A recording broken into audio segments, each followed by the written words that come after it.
This weekend is a total disaster. My wife and I have been married a little over 20 years. I am 42 years old, and my wife just won 4-0.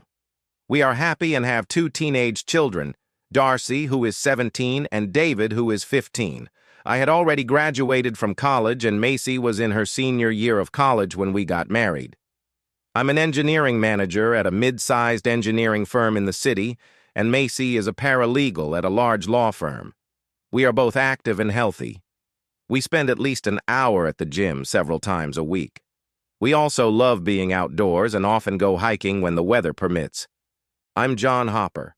My height is 180 centimeters, and my weight is about 82 kilograms. I'm not going to tell you that I'm some kind of super stud, but I can please my wife when we make love often.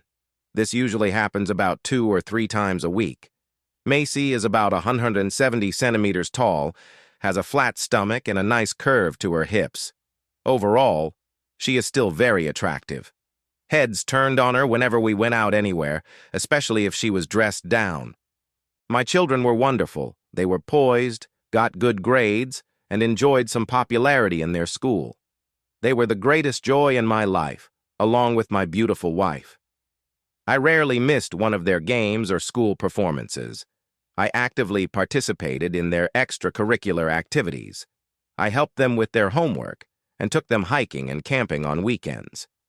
As an engineering manager, I mostly delegated the actual engineering functions to my staff, so I didn't have to work overtime or weekends. Travel was minimal, just to conferences once or twice a year. Macy sometimes had to work overtime when she was working on a big case, but it wasn't really that much. Okay, that pretty much sums up our lives. Obviously, if that was all there was to it, it would be a pretty boring story. Storm clouds were gathering that I wasn't paying attention to. They came in the form of a brash young lawyer who was hired at the law firm where my wife worked. His name was Brandon Howard. He was a big guy who was 190 centimeters tall and weighed about 105 pounds. He worked out a lot to relieve stress at work, so he wasn't overweight. He was opinionated, cocky, and arrogant. In addition, he was constantly lonely. I first met him at one of my wife's work events. He flirted with her continuously throughout the evening. She even flirted back slightly as I stood there. When I voiced my displeasure, she told me to grow up and that it was completely harmless. Once we got home, I tried to explain to her that while I trusted her completely, my problem was that it was completely disrespectful of her to flirt with another man right in front of her husband. I don't think she completely agreed with me that she was behaving inappropriately, but she at least acknowledged my concerns. It took another day or 2 before things returned to normal. Life went on for another 6 months. Macy was working on a major case that had been in the works for about 2 years. It was finally coming to an end. She started working long hours. I know what you're thinking right now, and no, she wasn't fooling me. It was a legitimate matter, and we discussed it thoroughly. She also called home at least once a night to make sure everything was okay. There were also several other people who worked late into the night. As I found out later, although they didn't really have an affair, the flirting still continued and even intensified. The matter was finally settled in favor of a client of my wife's firm. To celebrate, one of the senior partners rented a cabin about 4 hours away in the mountains. He invited everyone who worked on the case over for a weekend with his other half. I knew the partner pretty well, and we had actually been to the cabin a few times before. As I said, the kids were 15 and 17 years old. They were pretty responsible, and were at an age where they could take care of themselves. We decided to leave them home alone rather than leave them with my wife's parents. Yes, I warned them against any bad behavior. With that decision made, Macy and I packed our bags and left Friday afternoon. We got to the cottage in the early evening and carried our bags to the room we were to use. Other than the fact that we had to endure Brandon flirting with my wife all evening, it was quite pleasant. After telling my wife of my displeasure at her continued flirting with Brandon, I decided to just leave her alone and socialize with Charles and Louise, the owners of the cottage. Like I said, I liked Chuck and Lou, as they preferred to be called casually. We had quite a few similar interests. After dinner and sitting around the fire on the back patio, it was getting late and I picked up my wife to put her to bed. I was actually very tired and still a little angry with my wife, so I moved away from her and fell asleep. The next morning I woke up to the smell of coffee. Macy was still asleep next to me, so I quietly got out of bed, put on shorts and a t-shirt, and then went in search of wake-up juice. I walked into the kitchen and found Chuck and Lou busy preparing a hearty breakfast. Grabbing my coffee, I walked over and started helping. It was quite a production, as besides Chuck and Lou, there were two other couples there, my wife and I and Brandon. George was another lawyer. He was here with his wife, Anne. Kathy was another paralegal who brought her husband, James. Eventually, everyone managed to make their way into the kitchen just as breakfast was ending. By the time I picked up my plate and headed to the table, I found Brandon had taken my seat next to my wife. "I'm sorry, but you're sitting in my seat," I stated kindly. "Oh dear," Macy replied. "We're just in the middle of a conversation. Could you sit over there, please, just for now?" "But dear, I've been a little busy helping out. I was looking forward to sitting and chatting with his wife over breakfast. It's only going to be okay this one time. After all, we can talk all the time, but I rarely get to chat with my coworkers outside of the office." I was truly stunned. I decided that I really wasn't hungry after all, so I picked up my plate and placed it on the counter. Filling my cup of coffee again, I walked out to the back terrace and sat alone. Analyzing what had just happened, I remembered the expressions of several other faces when it happened. Something was happening here, and I had the distinct impression that I would not be happy with the outcome. As the day progressed, things were not going so well. Macy spent most of her time around Brandon. The only time she really spent with me was when we were both socializing with other people. When we went camping, she would walk with Brandon. We went swimming in the lake, and she spent time with Brandon.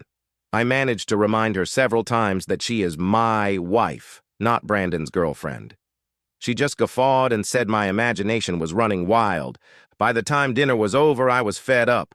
When we went out on the terrace to enjoy the evening and have a drink, I timed it perfectly.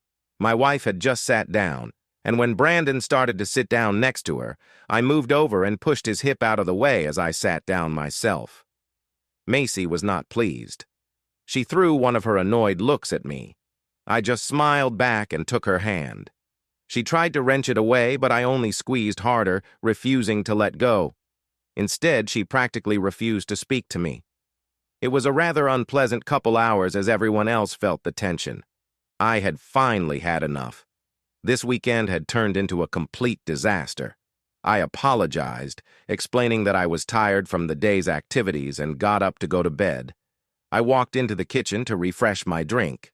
My plan was to pack before bed so I wouldn't be rushed the next morning before returning home. I was just screwing the cap on the bottle of bourbon when Macy walked in. "John, I need to talk to you for a minute before you go to bed." "Well, Macy, I'm kind of surprised by that. We had all day to talk, but you preferred to talk to everyone but me. In fact, you talked to Brandon almost nonstop, but you barely said a word to your husband. At least she had the decency to blush." "Yeah, well, see, I have to explain it." "Then this should be interesting. First of all, I need you to realize that I have never cheated on you. Ever. Judging by the way you acted this weekend, I'm not so sure about that." "That's true. Okay, Brandon and I flirted a little bit, but that's it. He never once really even touched me, except to help me through a few obstacles during our hike today. Now, like I said, I've been completely faithful to you, and it would never even occur to me to cheat on you. But there is no but about it. That's why I'm here talking to you. Now, I have to admit that there is a pretty strong attraction between Brandon and I. The flirting we've been doing has led to some tension. That's why I need to let you know that I will be spending the night with him. I needed to tell you and be upfront about it so it wouldn't be cheating. I'm not going to go behind your back." "You're not." "What?" I said no. I'm not going to let that happen. Look, I've already made up my mind about this. There's just so much tension between us that I have to do this and see what's up. It's just this one time, and then when we get home tomorrow, I'll be all yours again. Let me be perfectly clear. I won't accept this. I won't approve. If you go through with this, there will be terrible consequences. Ya, won't, will, standing for this. Baby, if you really love me, you'd let me do this once. Baby, if you really love me, you wouldn't even ask for it. Hell, you wouldn't even think about it. John, I really need to do this. It's just this one time. Then, I'll come back and be completely faithful to you again. Macy, do you remember our wedding vows, especially the part about forsaking all others? Furthermore, since you feel the need to break this vow that you willingly made before God and before all of our friends and family, why should I believe this promise made quietly, without witnesses? Okay, John, I can see that you're angry about this right now. I really need to do this, so I'll see you in the morning. We can discuss it tomorrow on the way home. With those words, she turned and walked back outside. Just like that, 20 years of a happy marriage was flushed down the toilet. She expected me to be a faithful husband and wait for her to fly back into my open arms the next morning. I don't work that way. We've discussed this several times. More than one friend of ours had cheated on their spouse and we talked about it. We didn't have a hall pass to cheating. Cheating was a deal breaker and I don't care if she told me about it first. Cheating is not just acting secretly behind another's back. The very act of making love to someone else is cheating. I poured my drink down the sink. I didn't need another one for what I was about to do. I went up to my room and gathered all my things. I left Macy's stuff as is. She could take care of her own shit. Turning out the lights in the room, I sat on the bed and waited. An hour passed before I heard everyone come back into the house and go to their rooms. I waited another half hour to make sure everyone was either asleep or distracted by something else. Grabbing my bag, I quietly walked out of the room and closed the door. I managed to make my way outside almost silently. Luckily, my car was parked the farthest away. It was a fairly new car, so it was quiet when I started it up and touched down. It was just after 2 a.m. in the morning when I pulled up to our house. I noticed that there was a light on, so it was obvious that at least one of the kids was still awake. Sighing, I got out, grabbed my bag, and went inside. Sure enough, both kids were already up and watching a movie. Hi, Daddy. What are you doing here already? I didn't think you'd be back until tomorrow. I mean, later today. Darcy noticed. Yeah, where's Mom? David added. Well, by answering David's question, I can answer both questions. Your mom is still at the cottage in her lover's bed. Yes, I'm an asshole for dragging our kids into the personal business between their mom and me. But I thought being honest with them would prepare them for the changes to come. Okay. Maybe I could have at least handled it more diplomatically, but I didn't feel much remorse at the time. What do you mean, in your lover's bed? Is Mom really cheating on you? Darcy was almost shouting. That's exactly what I meant. She cornered me this evening and told me she was going to sleep with someone else tonight. I decided I didn't want to wait for that, so I packed up and came home. I let her lover give her a ride home. I didn't think I would have to wait for her anywhere in the neighborhood. We talked some more, then I carried my bag to the spare room. I spent the next hour moving all my stuff from the room we used to share to what would now be my room. Luckily, the guest room was a second master bedroom with its own bathroom. The bed was pretty comfortable, too. As soon as I was moved, I fell onto the bed and fell into an exhausted sleep. I woke up a few hours later to my phone ringing. Glancing at it, I noticed it was my wife calling. I sent it to voicemail. Looking closer, I saw that she had left half a dozen text messages, and this was her third call. Just for interest, I read the messages and listened to the voicemails. First were her inquisitive questions about where I was and that breakfast was almost ready. Then they were concerned about where I was.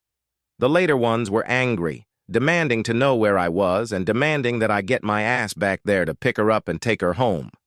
The latter informed me that she had to ask someone for a ride and that she would kick my ass as soon as she got home. Oh, well, I was already awake, so I should have gotten up and prepared to face the new day. Hurricane Macy would be arriving in about 4 hours, and I needed to get ready for the storm. I had a feeling she was going to be pissed. There was no remorse in the last message she left. I got up, showered, got dressed, and headed downstairs for breakfast. By the time I finished eating, the kids were up. I explained to them that they should probably stay out of the crossfire since their mother wasn't in a very good mood. Surprisingly, they just laughed it off. I had a bad feeling about what would happen when she got home. They didn't seem too happy with what she had done. "Where the hell have you been, asshole?" The slamming door announced the arrival of Ms. Congeniality. "I'm sorry. I just couldn't help myself. She just laid it out right there, like a low outside curve. I swung around and threw it over the fence. I really didn't realize a human face could have such a dark shade of red. Oops, sorry. Now it's turning purple. I was just about to pull out my phone to call an ambulance in case she had a stroke when the explosion went off. What the hell kind of idea was it to leave me out there like that? Do you have any idea how humiliating it was for me this morning when everyone found out you left and I had to beg for a ride home? You asshole! I was going to get you into bed tonight, but now you can just forget about it." I just smiled back at her. I was actually amazed at the composure I was showing her. "First of all, honey, I don't care how humiliating you may find it. Believe me, it was nowhere near as humiliating as it was for me when you jumped into bed with that asshole and everyone knew it. Secondly, I have absolutely no interest in ever making love to you again. Now you're damaged goods.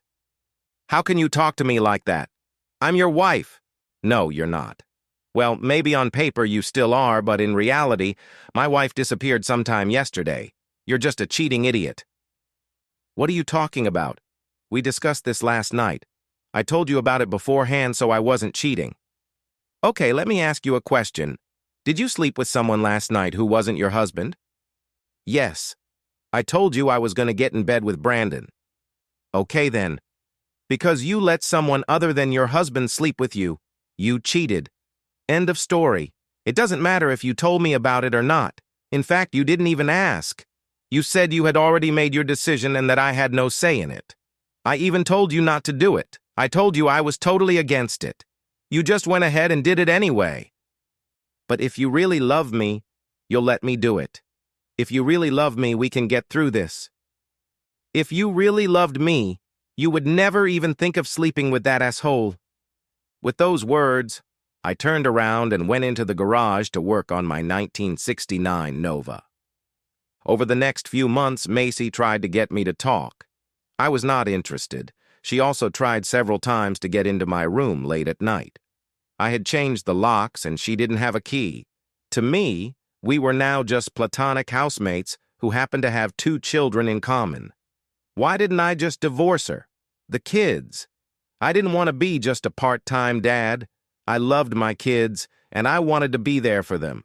Besides, I only had 3 years left before David would graduate and go to college. Macy tried to get the kids involved to get me to talk to her. Nothing good came of it. The kids were seriously pissed off at what she did. She tried to confront me to turn them against me. It was Darcy who set her straight. "Mom, Dad never said anything bad about you to us. You, on the other hand, have complained to us about him several times. Don't blame Dad for turning us against you. You did it on your own."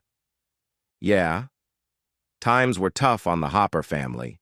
After 4 months, Macy started wearing very little around the house when the kids weren't around. She started wearing very nice lingerie to try to lure me into her bed. Or my bed. Whatever worked for me. I have to admit, sometimes it was hard to resist. After all, she is a very good-looking woman. Nevertheless, I was determined. I just couldn't get past her cheating. It's been 6 months since that night. "I can't take it anymore, John," she said, dressed in a sheer black negligee. "I need you. It's been 6 months since we made love. I need you to come to bed." "Why don't you go to your lover and ask him to do it?" "I don't have another lover, John. I haven't had love since that night in the cabin.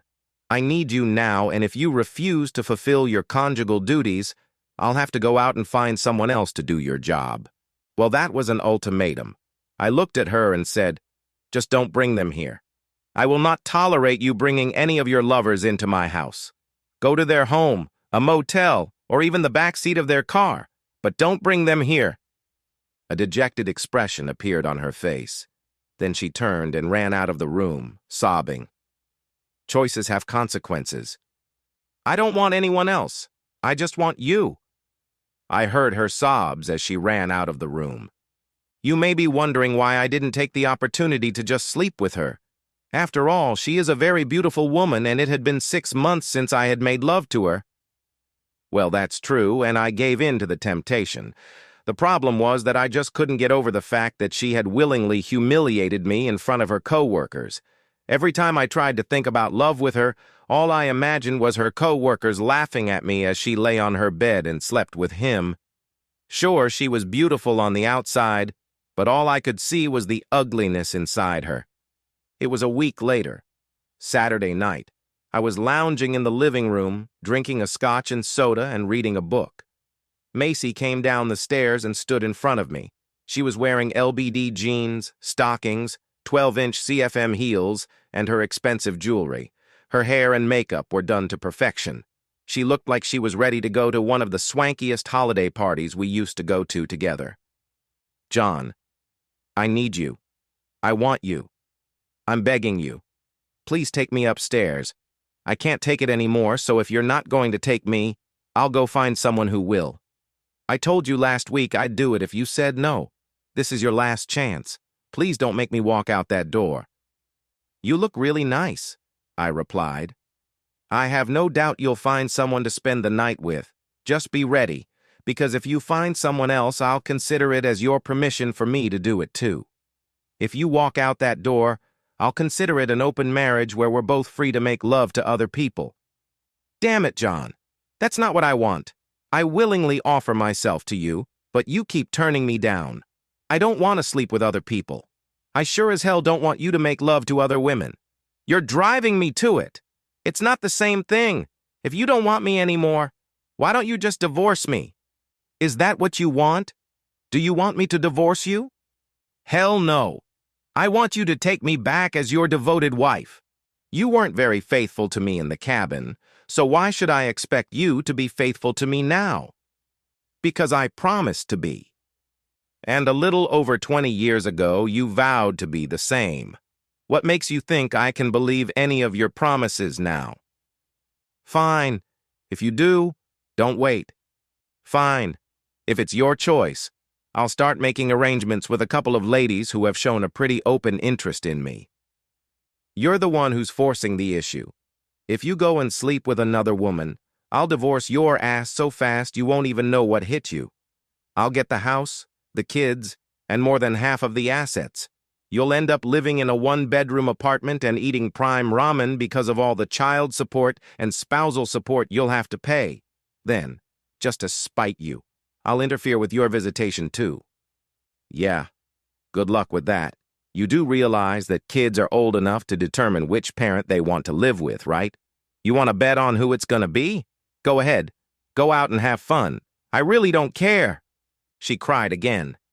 What do you want from me? How long are you going to punish me? What can I do to make you love me again? She burst into tears. There is absolutely nothing you can do. You've already done it. Once and done. You chose another man and humiliated me in front of your friends. As for what I want from you, I want to coexist in this house as roommates for the next 3 years. Once David turns 18, graduates from high school and goes to college, we will divorce and go our separate ways. Until then, we will live in the same house and raise our children together. If you want to divorce me before then, go ahead. I can't stop you. Just keep in mind that the kids will probably want to live with me. That means I'll stay here in the house and you'll pay child support. Macy, I just can't trust you anymore. I can't live with the idea of my wife sleeping with someone else every time she's not home. I can't live with the thought of the next time you break your promise to be faithful. I only have 2 options here. The first is to divorce you now, and then the kids will have 2 part-time parents. The other option is to live in the same house, where we will both have freedom. But the kids will run the household with 2 parents. We will live in the same house but will be divorced in every way except on paper. You are free to date as much as you want, as am I. We just won't bring anyone home with us. She did go out that evening after washing her face and applying makeup. As promised, I also started seeing other women. After a month, she seemed resigned to her fate. We were polite to each other and practically lived as platonic roommates while we raised our children. We acted like a family. When one of us had a party, we usually went together. We had to maintain this farce in public. Of course, it wasn't long before all of our co-workers realized what was going on. Heck, I dated a few single women in my office, as did she with some of the guys she worked with. Yes, she was constantly trying to lure me into her bed, but I mostly refused. Okay, sure, I gave in to her a couple times. She was still a beautiful woman, and after a couple drinks, I let my little head make the decision. So, is that it? Said Macy with tears in her eyes. That's it, I replied, loading another box into my truck. Thank you for 20 wonderful years, Macy. That was 23 years ago. I know. Yeah. Tears came to her eyes again. It's been a little over 3 years. David had just moved into his dormitory for college. Darcy was about to start her freshman year at university. The house was sold, and we were packing up to move out.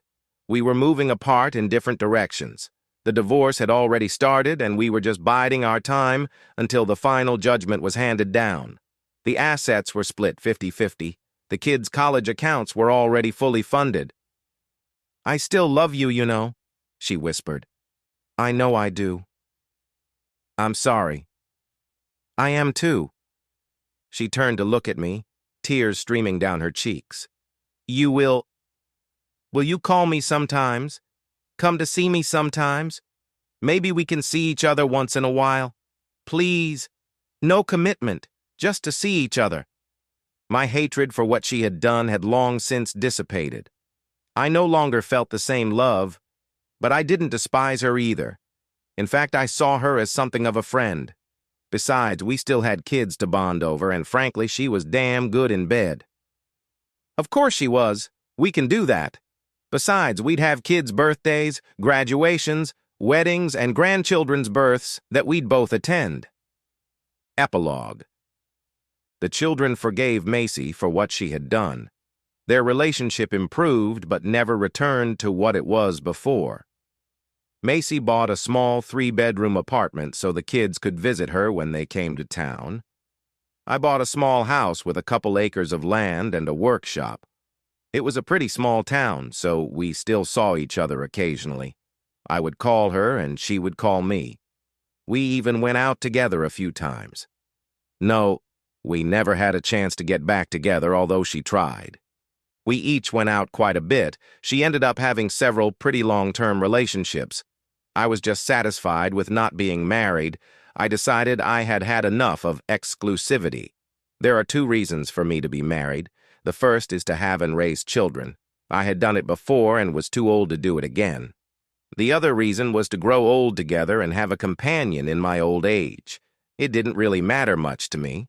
I had plenty of friends and family if I got lonely. John, I have a very big favor to ask of you. I understand if you don't want to do it, but I would really like you to at least consider it. We were having lunch at a nice restaurant. It's been 5 years since the divorce. Ask right away. I assumed you wanted something when you asked me to lunch today. By the way, where's your boyfriend? Won't he be jealous that you invited your ex-husband to lunch? She smiled. No.